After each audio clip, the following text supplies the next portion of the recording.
Hello. Moving on from the last video, I've done steps 3, 4 and 5. All that seems to come out of steps 3, 4 and 5 is the rear axle, very rear axle, and the front axle. Now I've not stuck them on as it suggests in the instructions, because what I want to do is I want to paint the chassis black, and as I've seen on the real vehicles, all the axles and running gear is seems to be normally green. Putting the axles together is really quite a chore. There's a lot of very tiny fiddly bits. A strange anomaly with them is, when you're building them, on the instructions it says, I don't know if you can see that there, no cement, no cement, no cement, no cement. Now if you follow the instructions, then the wheels actually turn. Not the wheels turn, the steering actually works, the wheels turn. However, as you move forward, you come to this tie rod, and you have to glue that in.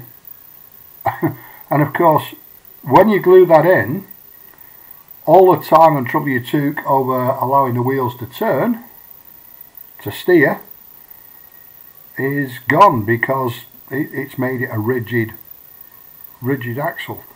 The same on the rear axle. The rear axle is a steering axle. The same thing, exactly the same thing. You might be able to see the pins, the steel pins that go in on the bottom of the axle there, and the pins that go through the top, right through onto the axle, and whilst you're building it, the axle will steer. However, once you put the tie rod in, which on the rear axle runs underneath there, oh sorry, you can't see that, runs underneath there, you have to glue it in because there's no other way of fixing it. And indeed the instructions tell you to glue them in, as you can see, there and there and there and there. The only thing I can think of there is that if you were planning on staging it to be steered in any other direction than straight, you would set that now when you're building those axles up. The front axle, fairly straightforward. The springs on, and dry tested them on the chassis to make sure that they actually, wrong way round, they actually fit on the spring hangers, which they do. I would imagine that if you got those out of kilter, you'd have all sorts of problems, because once it's all glued together, you're not going to get it apart again. As I say, the front axle, fairly straightforward. The back axle, a mistake that I made that didn't come to light until it was almost complete, is this component here. It's like it's a torque bar support. The very first two pieces that you glue together are the axle themselves. The axle's in two halves, so you have to glue it together. What's not very clear on the instructions is that there's a little hole here, and you have to make sure that that's in the correct place for this torsion bar support. As you can see by the putty in the hole, can you see the putty in the hole? Yeah, there it is. As you can see by that putty in the hole, I got it completely wrong and put it on the wrong way round.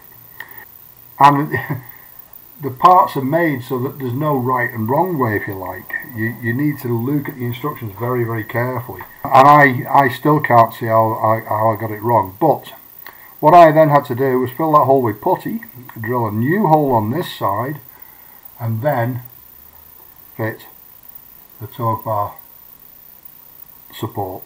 On the suspension, what I've decided to do is I want to paint the whole of the chassis black, as I've already mentioned, and the running gear green. So what I've decided to do is set everything up so that I can, once everything's painted, I can glue it all onto the chassis rails. And dry fitting it all worked perfectly well. You may remember I mentioned the blue tack the other day. I'm still picking bits of it out. However, I've ordered some masking liquid from Amazon and some masking tape, some 3mm masking tape and some 6mm masking tape. And what I intend to do is the tiny bits, I will use the liquid, bits like this in here.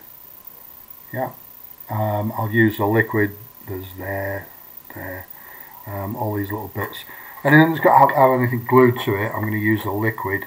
And anywhere that's larger, simply put the frames on, draw a pencil line around them. I don't know if you can see that. No, you can't. Draw a pencil line around them. So there. I would end up with a pencil line going here, for example, and then mask that out with a bit of masking tape. Spray the whole thing, which could be quite an experience because I've never used an airbrush before either. So, spray the whole thing, black, then green, then peel all the masking off and glue it all together. That's what I'm up to. There is a, I'll show you the instructions. So that's page 3, or step 3 and step 4. As I say, fairly straightforward, apart from you've got to make sure you get those axles in the right place, the right way round. Then on step 5, which is overleaf here, there's on the front axle you've got a prop shaft, and because of the way I'm doing it, if I put that in now, then I won't be able to paint it all separately. So what I've left that on the frame in the bag, and once I glue the axle onto the spring hangers, the spring onto the spring hangers, I'll put that in then. It says knocking it flying. That's about it, guys. I shall give you an update when I've done next page. Ta-da!